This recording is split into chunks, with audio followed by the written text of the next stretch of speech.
Bismillahirrahmanirrahim. Assalamualaikum warahmatullahi wabarakatuh.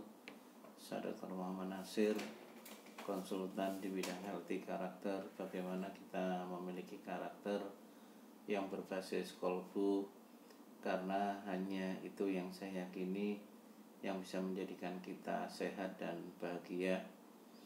Jangan lupa untuk subscribe pada channel kami, baik dari Kolbu Madani maupun saya sendiri, agar kita terus bisa mengembangkan keilmuan yang berbasis karakter. Jadi saudara-saudaraku yang dimuliakan oleh Allah, saya mencoba pada kesempatan ini membahas tentang masalah jantung. Kalau saya telusuri bahwa penyakit jantung itu adalah penyakit yang sebenarnya gampang-gampang sulit ya. Itu menurut pengalaman saya. Karena hampir bisa saya katakan pasien jantung yang ada di saya itu, kalau nggak kita katakan nyaris rata-rata sembuh, nanti dikira gaya ya, paling nggak okelah 80% itu bisa sembuh, baik yang kelainan bawaan, jantung koroner, gagal jantung ya, termasuk gangguan kelistrikan jantung ya. Jadi gangguan kelistrikan jantung itu seringkali diremehkan oleh masyarakat, sementara dan sebenarnya gangguan itu sangat menjadikan jantung itu bekerja tidak optimal. Jadi yang membuat seseorang itu kadang-kadang meninggal itu tidak saja jantung koroner, bisa aja juga dipengaruhi oleh awal adalah gangguan daripada kelistrikan jantung. Gangguan kelistrikan jantung itu secara umum dikatakan aritmia. Ya, jadi aritmia itu adalah gangguan yang terjadi pada irama jantung.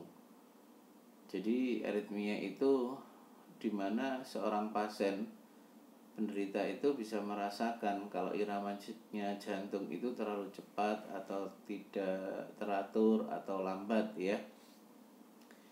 Dimana macam-macam aritmia itu banyak sekali, cuman di sini saya lebih mengarah kepada aritmia, fibrilasi aritmia ya. Itu yang paling sering diderita oleh seseorang. Jadi penyebab daripada aritmia itu banyak sekali ya, banyak sekali, dan gejalanya juga banyak. Ada yang sifatnya detaknya berlebihan yang dinamakan takikardi, ada yang kurang dari normal namanya bradikardi, yang biasanya diikuti pusing, bahkan bisa pingsan, cepat lelah, nafas sesak, nyeri dada ya. Jadi itu salah satu gejala yang muncul di dalam pasien-pasien penderita aritmia. Jadi oleh karena itu saudara-saudara yang dimuliakan oleh Allah, penyebab aritmia itu ada beberapa yang saya pahami, mulai dari gangguan dari pengaruh obat, terus sleep apnea ya, hipertensi, diabetes, gangguan elektrolit ya di dalam tubuh, terutama di sini kelebihan atau kekurangan kalium, gangguan tiroid seperti hipertiroid, kelainan katup jantung, penyakit jantung bawaan, termasuk jantung koroner atau saat terjadinya serangan jantung. Lalu sebenarnya apa yang perlu kita pahami di sini di saat kita itu menderita gangguan kelistrikan jantung? Pertama kali menurut saya, pengalaman saya, bahwa kelistrikan jantung itu harus disikapi dengan ketenangan ya. Karena pada saat terjadinya gangguan kelistrikan jantung itu biasanya wajar pasien itu panik ya, gelisah, bingung ya, seperti yang tadi saya sebutkan. Tapi menurut saya usahakan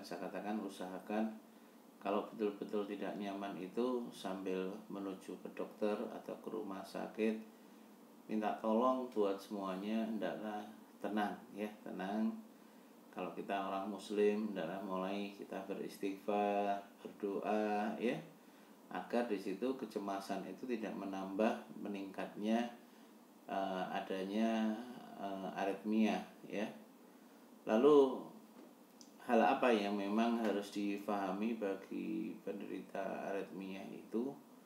Kalau menurut saya, jadi saya seringkali menjumpai gangguan aritmia itu dengan takikardi ya, di mana pasien datang dengan aritmia 100 lebih ya.